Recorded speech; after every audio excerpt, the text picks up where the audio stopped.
The US and UK governments are voicing concerns Russia may deploy biological and chemical weapons during its assault on Ukraine, warning Moscow may deploy false flag tactics to justify such attacks.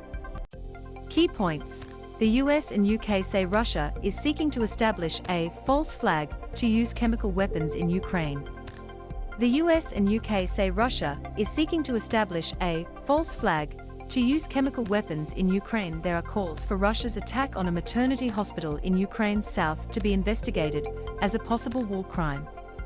There are calls for Russia's attack on a maternity hospital in Ukraine's south to be investigated as a possible war crime. The Russian president has responded to increasing Western sanctions by banning some exports.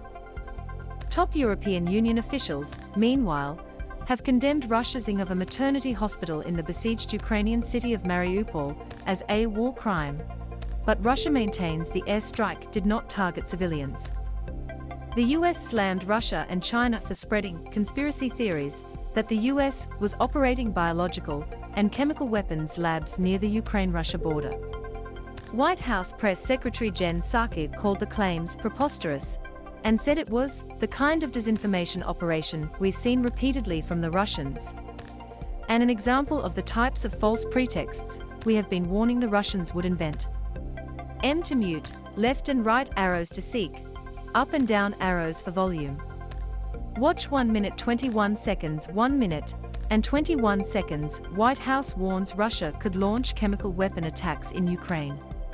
It's Russia that has a long and well-documented track record of using chemical weapons, including in attempted assassinations and poisoning of Putin's political enemies like Alexei Navalny, Ms. Psaki said. We should all be on the lookout for Russia to possibly use chemical or biological weapons in Ukraine, or to create a false flag operation using them. A military false flag operation is one conducted with the intent of disguising the source and apportioning blame to another party. Russia has used the nerve agent Novichok to target Mr. Putin's critics and has been accused of staging chemical weapons attacks during the war in Syria. Ukraine President Volodymyr Zelensky said in a video address in the early hours of Friday local time that he was worried Russia would use chemical weapons against his country. Mr. Zelensky said Russia's accusations of Ukraine developing biological weapons was a sign they were intending to use that weaponry in this invasion. They accuse us, again us, that we are allegedly developing biological weapons. That we are preparing a chemical attack, he said. This makes me really worried because we've been repeatedly convinced if you want to know Russia's plans, look at what Russia accuses others of. M to mute, left and right arrows to seek, up and down arrows for volume. Watch 56 seconds 56s. Russia preparing chemical attacks, says Volodymyr Zelensky. Asked whether the use of chemical weapons would be a red line that would trigger the deployment of US troops to Ukraine, Ms. Psaki said, "We don't have any intention to do that." US State Department spokesman Ned Price said Russia was inventing false pretexts in an attempt to justify its own horrific actions in Ukraine. British Prime Minister Boris Johnson echoed the concerns, saying he feared Russia would deploy chemical weapons in Ukraine.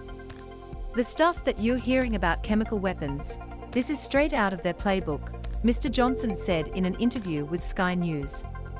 A woman covers herself with a blanket after shelling in Mariupol, Ukraine. They start saying that there are chemical weapons that have been stored by their opponents or by the Americans.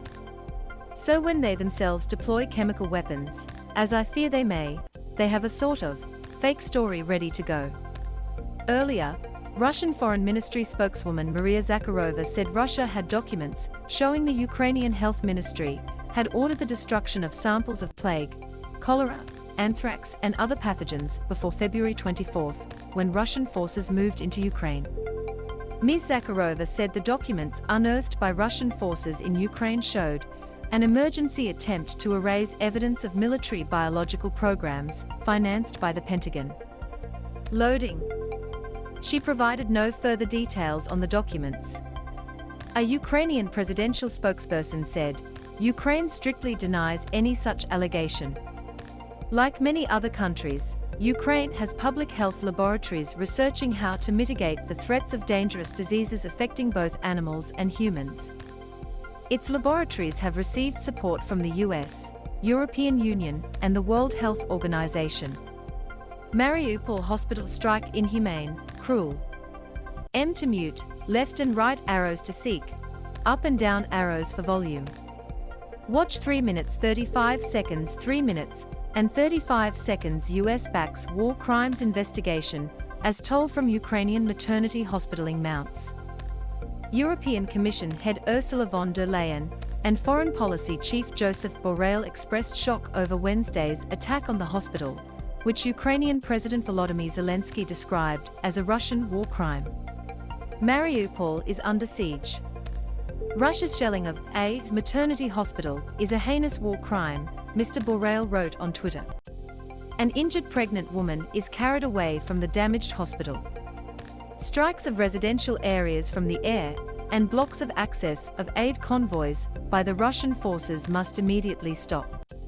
Safe passage is needed now, he added. Ms. von der Leyen called the attack inhumane, cruel and tragic. I am convinced that this can be a war crime. We need a full investigation, she tweeted. Local officials said the air struck 3 people and left 17 people injured. Russia's defense ministry denied the maternity and children's hospital in Mariupol and accused Ukraine of a staged provocation. Pryazovsky State Technical University in Mariupol is seen damaged by shelling. The comments came after Russia and Ukraine's foreign ministers failed to agree on any measures to ease a conflict that has trapped hundreds of thousands of civilians in Ukrainian cities sheltering from Russian air raids and shelling. Thousands of people have been and more than 2 million refugees have fled Ukraine since Russian troops invaded on February 24. Local authorities in Mariupol, meanwhile, were hurrying to bury the in a mass grave. City workers made quick sign of the cross gestures as they pushed bodies wrapped in carpets or bags into a deep trench some 25 meters long on the outskirts of the city. More than 70 bodies have been interred in the grave since it was opened on Tuesday. A mortuary worker wheels a stretcher used to move bodies before they are buried on the outskirts of Mariupol. They want to delete our city. Mariupol officials said Russian warplanes were again relentlessly in the city, which had been under siege for the past 10 days. Aid agencies say humanitarian help is urgently needed in the city, where residents have been trapped with no food, water or power. Attempts to send aid and evacuation convoys have failed for 6 days after several ceasefire agreements failed. New members of Ukraine's territorial defense forces trained to operate RPG-7 anti-tank launchers. Russian aircraft were targeting convoy routes, Petro Andrushenko, an advisor to Mariupol's mayor, said. We try, but I'm not sure if it'll be possible today, or other days, Mr. Andrushenko said. Multiple Ukrainian cities are under siege. Airstrikes started from the early morning. Airstrike after airstrike. All the historic center is under bombardment, he said. They want to absolutely delete our city, delete our people. They want to stop any evacuation. There were reports of Russian forces blocking civilians from leaving other cities, including the eastern Ukrainian town of Izium.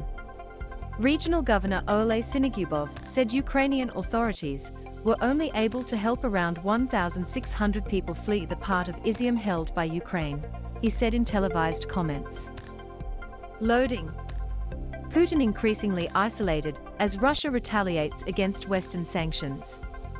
Russian President Vladimir Putin remained defiant amid international condemnation of the hospital strike, declaring Russia would ultimately emerge stronger after overcoming the difficulties caused by economic sanctions. Mr. Putin acknowledges Western sanctions are being felt by Russians. He told a government meeting there had been no alternative to what Russia calls its special military operation in Ukraine.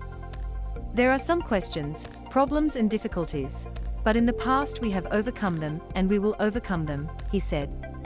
Mr. Putin also said Moscow, which supplies a third of Europe's gas, would continue to meet its contractual obligations. Speaking calmly, the Kremlin leader acknowledged that sanctions imposed since February 24 were being felt.